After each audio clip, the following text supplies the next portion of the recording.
There, and thank you for joining us on your Sunday evening. I'm Sarah Horbacewicz, and I'm joined tonight by meteorologist Corrales Ortiz. Now, we've seen some nice temperatures this weekend. Sometimes when we have you at the desk, it's because some severe weather is coming, but that's not the case right now. We're kind of just going to warm right back up into it. Yeah, so the rain chances are actually beginning to diminish. So we saw some more showers earlier today. It was nice, you know, having a Sunday, just seeing some of that rain out there after weeks on end. A Sunday rainy morning was so nice today. Yes, and the cooler temperatures at that. This was actually the coolest period the last few days in quite some time, because it has been an abnormally warm summer, but we've definitely received beneficial rain over the past 5 days. Take a look at this map. A lot of that rain was in North Arkansas, and then we did see some bouts the last couple of days in southern Arkansas. Not as much here central, but we did pick up enough to where, hey, we'll take it because we really need it. But you can see some of those amounts were almost a foot of rain within the past 5 days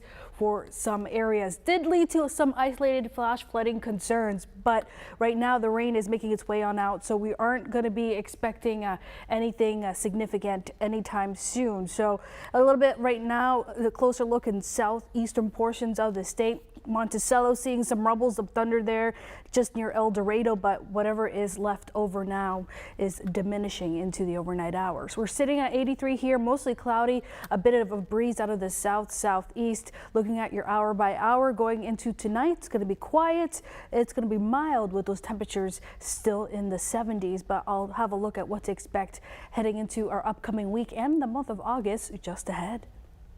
All right, thanks, Corrales. We'll definitely keep an eye on that. Now, severe weather is being reported across the country tonight. Wildfires are exploding in size out west, while in Kentucky, the flooding death toll rose to 28, with dozens of people still missing and extreme heat in the forecast. Elise Preston reports from New York.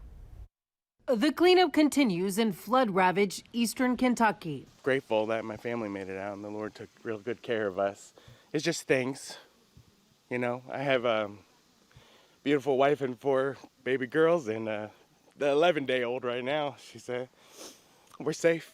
Nearly a foot of rain has fallen in the region since Thursday, prompting deadly flash floods that left entire neighborhoods underwater. Within 10 to 12 minutes, I heard a noise and I raised the window and I seen the water, and I knew I had to get out of there. Kentucky Governor Andy Beshear says the number of victims is likely to rise in the days to come.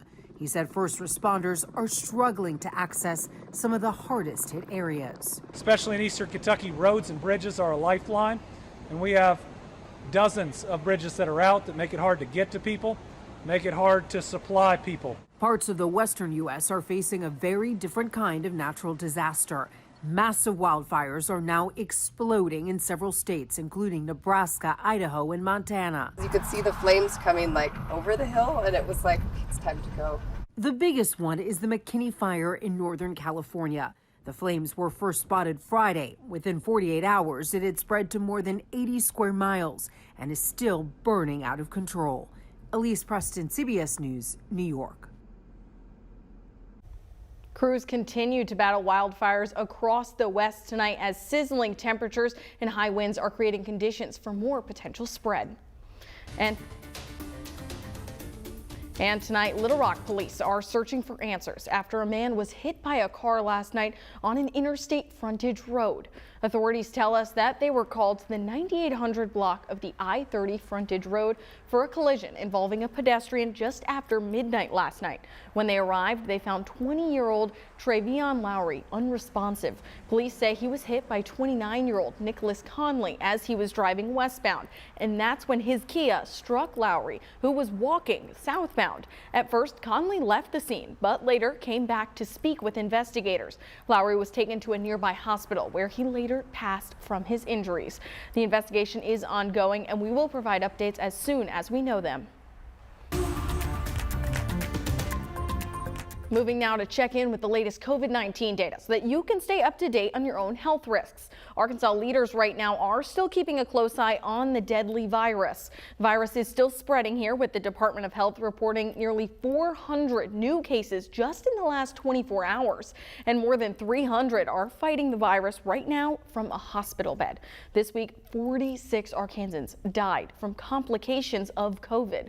The total number of deaths right now sits above 11,000. And with COVID spreading fast right now, many of us are putting at-home COVID tests to use, maybe even just to make sure that those sniffles aren't something more. But a lot of you have reached out saying you took an at-home test and it was negative, only to find out later that you were positive. And that's actually what happened to me a few weeks ago. So the question remains, do at-home tests detect this new variant? The situation might sound familiar. You think you've got COVID symptoms, you take an at-home test, and it's negative.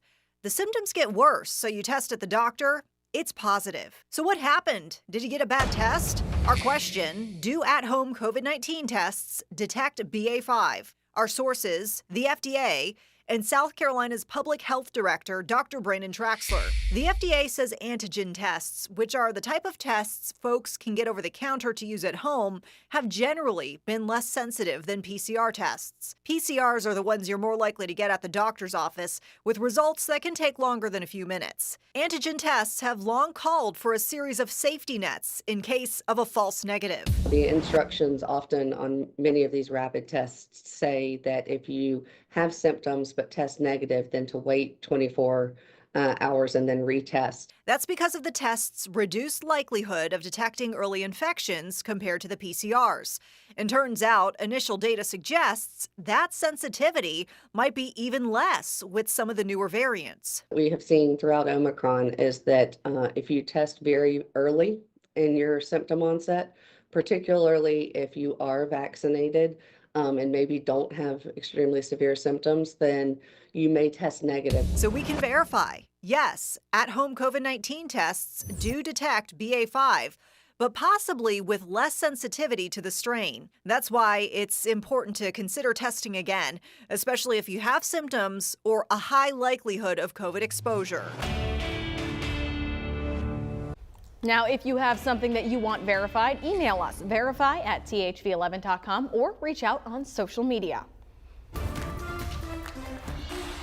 Tonight, fans are mourning the loss of an actress who's credited for breaking barriers. Nichols, best known for her role on Star Trek, has died. Nichols' son announced her death in a Facebook post today, saying she died of natural causes. After Star Trek, Nichols became a recruiter for NASA, helping Black American men and women sign up to become future astronauts. Many consider her role to be groundbreaking, as she was one of the first Black actresses to star in a primetime TV show. Nichols was 89. We are also honoring another loss today for the NBA family. Boston Celtics legend Bill Russell passed away today, and that's according to his family. Russell won 11 NBA championships, 5 league MVPs, and became the first Black head coach in NBA history. The family says that funeral services will be announced soon, and Russell was 88.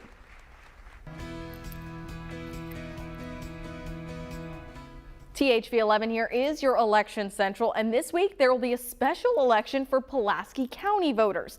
There are 2 separate ballots you're going to see, one for Little Rock and one for North Little Rock. But before you head to the polls, there are some things you need to know. So here's our Ashley Godwin to break down voting locations and anything you need before this Tuesday.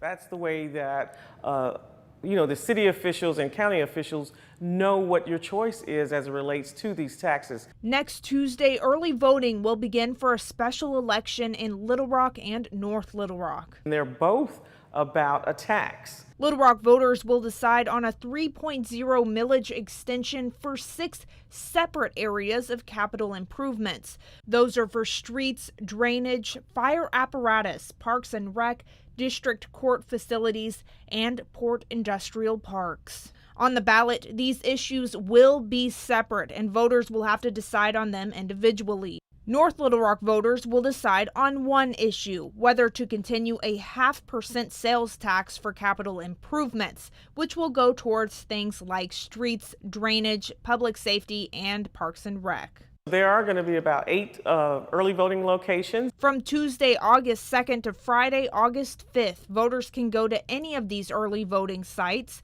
The main location is at the Pulaski County Regional Building from 8 a.m. to 5 p.m. This location will also be open that next Monday on August 8th. Additional locations include Cowan-Williams Library, Terry Library, Lehman Library, D. Brown Library, McMath Library, Glenview Community Center, Thompson Library, and Fletcher Library. Those are open from 10 a.m. to 5 p.m. Now, on Election Day, of course, they definitely have to go to their assigned polling location. And when you go to vote, make sure you have that photo ID with you. Again, early voting is this Tuesday through Friday, and Election Day will come on Tuesday, August 9th.